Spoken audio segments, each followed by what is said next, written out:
మిగతా మతాల పట్ల కూడా గౌరవంగానే అలాగని హిందూ మతాన్ని కించపరిచే విధంగా హిందువులని బలవంతంగా కన్వర్ట్ చేసేటటువంటి ఏ విధమైనటువంటి చర్యలనైనా లేకుంటే హిందూ సాంప్రదాయాల్ని భంగం కలిగించేటటువంటి ఏ చర్యలనైనా నేను అడ్డుకుంటాను.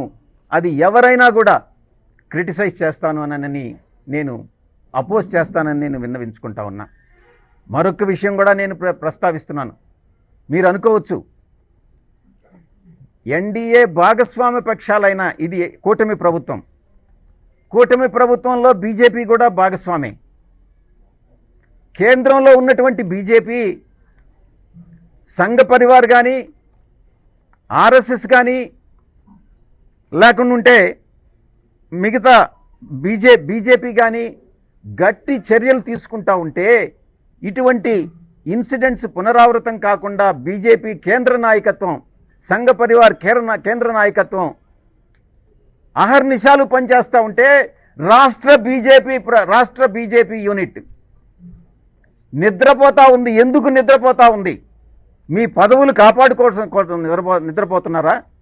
లేకుంటే వేరే ఇంకేదైనా ఎక్స్ట్రేనియస్ కన్సిడరేషన్స్ మీరు చంద్రబాబు నుంచి పొందుతున్నారా? ఎందుకు బీజేపీ రాష్ట్ర నాయకత్వం అంటే స్టేట్ లీడర్షిప్ దీన్ని స్పెక్టేటర్గా చూస్తూ ఉంది? దీనిలో మీ ఇంట్రెస్ట్ ఏంటి అన్నటువంటి విషయాన్ని నేను బీజేపీ స్టేట్ లీడర్షిప్ని క్వశ్చన్ చేస్తూ ఉన్నాను. ఇక రాష్ట్రంలో చివరిగా నేను ఒక్కటే చెప్పదలుచుకున్నా, ఎవరికి ఏ అన్యాయం జరిగినా కూడా ఎక్కడ ఏ అన్యాయం ఇటువంటి అన్యాయాలు ఎక్కడ ఏం జరిగినా కూడా విజయసాయిరెడ్డి అనేటటువంటి వ్యక్తి ముందుంటాడు, ఈ అన్యాయాలని ఖండిస్తాడు, వీటి మీద ఉద్యమిస్తాము అన్నటువంటి విషయాన్ని ఈ సందర్భంగా నేను తెలియజేసుకుంటా ఉన్నా. మీరు ఒక ప్రశ్న అడగొచ్చు, గతంలో 2014 నుంచి 2024 వరకు మీరేం చేశారు అని నన్ను అడగొచ్చు. నేను కాదు ముఖ్యమంత్రి, నేను అధికారంలో లేను.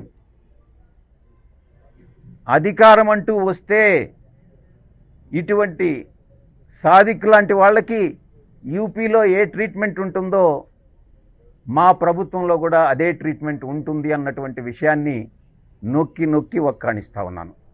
ఎటువంటి పరిస్థితుల్లో రౌడీజం కానీ రేపులు కానీ లేకుంటే ఇంకొక సంఘ వ్యతిరేక కార్యక్రమాలు ఏది కూడా సహించేది లేదు. నేను మళ్ళీ చివరిగా చంద్రబాబు నాయుడు గారిని ఒకటే అడుగుతా ఉన్నా, మీకు 162 సీట్లున్నాయి 175 సీట్లకి, రెండు వంత మెజారిటీ ఉంది, 2/3 మెజారిటీ ఉంది. మిగతా అన్ని రాష్ట్రాల్లో మాదిరిగా మీరు యాంటీ రిలీజియస్ కన్వర్షన్ బిల్ అనేటటువంటిది ఎందుకు తీసుకురావడం లేదు చంద్రబాబు గారు అని నేను క్వశ్చన్ చేస్తా ఉన్నా.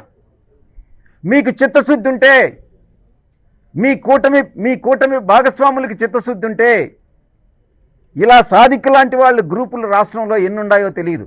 సాదికే ఒక చిన్న ముఠాకి 10 మందికి నాయకుడైతే ఎన్ని ముఠాలు ఈ రాష్ట్రంలో పనిచేస్తున్నాయో తెలియనటువంటి ఈ పరిస్థితుల్లో మీరు యాంటీ కన్వర్షన్ బిల్లుని మీరు ఎందుకు చట్టం చేయట్లేదు? మీకు సపోర్ట్ ఉంది, మీకు ఎవరి సపోర్ట్ అవసరం లేదు.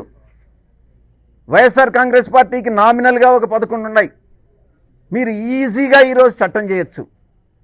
ఎందుకు చేయట్లేదు? మీ ఇంట్రెస్ట్ ఒకటే, మీ ఇంట్రెస్ట్ మైనారిటీ ఓట్లు ఎక్కడ పోతాయో, మళ్ళీ 29లో నాకు తిరిగి అధికారం రావాలి, రాష్ట్రం ఎలా పోయినా పర్వాలేదు, రాష్ట్ర అభివృద్ధి జరగకుండా పర్వాలేదు, రాష్ట్ర ప్రజలు నాశనమైనా పర్వాలేదు, నేను మాత్రం అధికారంలో ఉండాలి అనుకునేటటువంటి వ్యక్తి చంద్రబాబు నాయుడు గారు. ఆయనకు తీసిపోని విధంగా ఈవెన్ జగన్మోహన్ రెడ్డి గారు కూడా ఈరోజు పనిచేస్తూ ఉన్నారు. వాళ్ళతో కుమ్మక్కైనటువంటిది ఈ యొక్క రాష్ట్ర బీజేపీ నాయకత్వం. కేంద్ర బీజేపీ నాయకత్వం చాలా చిత్తశుద్ధితో పనిచేస్తూ ఉంది. కాబట్టి ఈ విషయంలో నేను అటు డీజీపీ గారితో కానీ ఇటు ఈ జిల్లాలో ఉండేటటువంటి పోలీస్ యంత్రాంగంతో కానీ నేను నా ఎఫర్ట్స్ నేను చేయగలిగినటువంటి ప్రతి ప్రయత్నము చేస్తాను. ఈ కుటుంబాన్ని ప్రొటెక్ట్ చేసేదానికి నేను ప్రయత్నిస్తాను. ఈ ఆస్తులన్నింటినీ ఏదైతే సాదిక్ లాక్కున్నాడో కొన్ని కోట్ల రూపాయలు విలువైనటువంటి ఆస్తుల్ని తిరిగి తీసుకొచ్చేదానికి నా వంతు కృషి నేను చేస్తానని, చివరిగా రియాన్షికి సంబంధించి భవిష్యత్తులో విద్యకు సంబంధించి ఏ ఖర్చైనా కూడా మేము భరిస్తాము అన్నటువంటి విషయాన్ని భాస్కర్ రెడ్డి గారికి కూడా చెప్పడం జరిగింది. ఇది నిలబెట్టుకుంటామని అనేటటువంటి విషయంతో నేను ముగిస్తా ఉన్నాను. కుటుంబం, నేను ఈరోజు ఉదయం ఒక ట్వీట్ పెట్టా. ఆ ట్వీట్లో సౌజన్య మరణ వాంగ్మూలాన్ని యాజ్ ఇట్ ఈస్గా ఆమె దాన్ని ట్రాన్స్లేటెడ్ కాదు, తెలుగునే టైప్ చేసి ఆమె సంతకం పెట్టినటువంటి పేపర్ నా దగ్గర ఉంది. కానీ అది బహిర్గతం చేయకూడదు కాబట్టి దాన్ని తెలుగులో టైప్ చేసి దాన్ని పెట్టా, యథాతథంగా పెట్టా, రిలవెంట్ ఎక్స్ట్రాక్ట్ పెట్టా. దీన్ని బట్టి మీకు ఒకటే అర్థమవుతా ఉంది, అర్థం చేసుకోవచ్చు. అది ఆమె చాలా వివరంగా కూడా రాసింది దాని విషయంలో.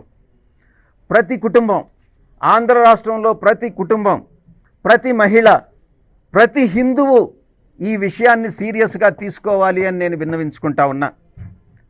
ముఖ్యంగా హిందూ వివాహిత స్త్రీలు కానీ, హిందూ బాలికలు కానీ ఈ యొక్క మతోన్మాదుల చేతిలో లవ్ జిహాద్ దీంట్లో పడిపోకూడదనని నేను అందరికీ కూడా విన్నవించుకుంటా ఉన్నా.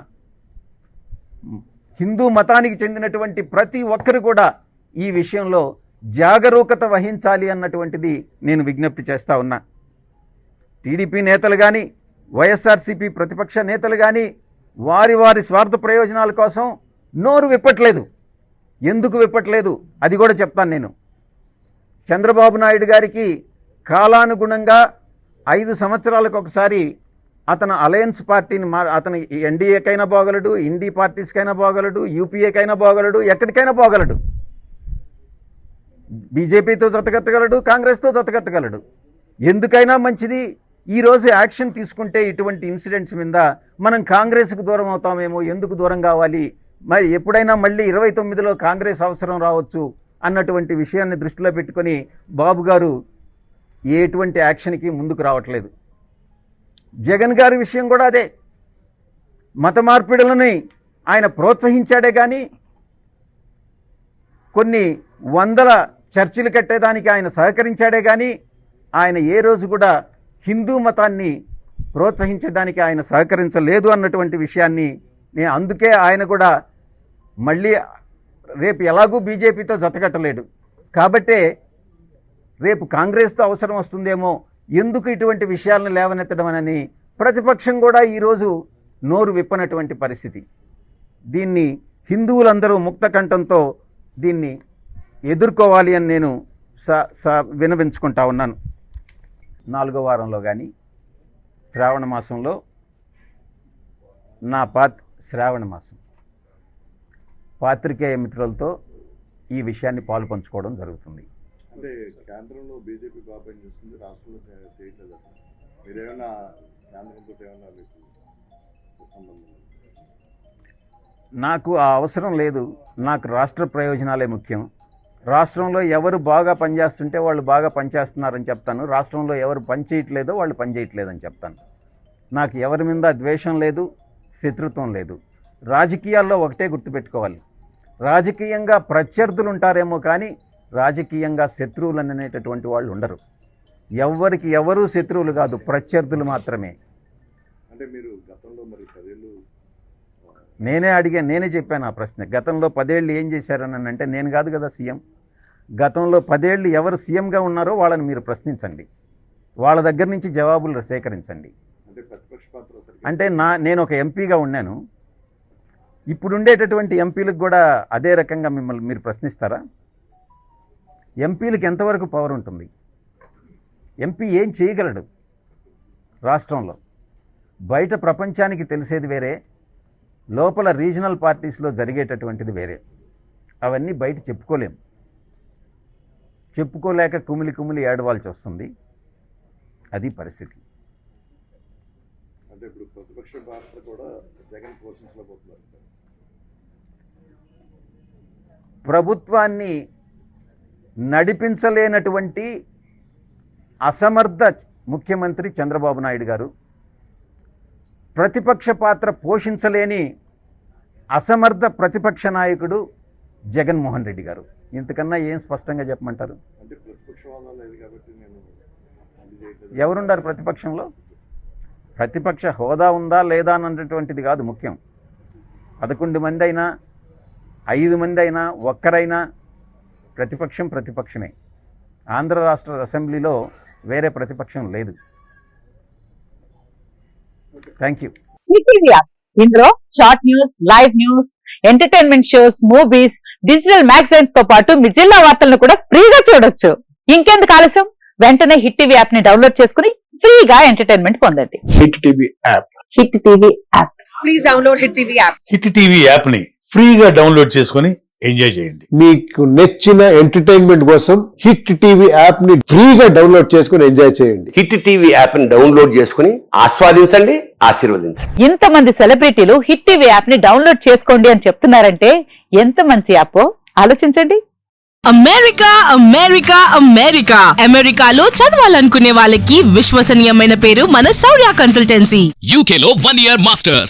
UK లో 1 year masters. 2 years work permit up to 5 years visa. Contact Saurya Consultancy. Contact 89851 89851.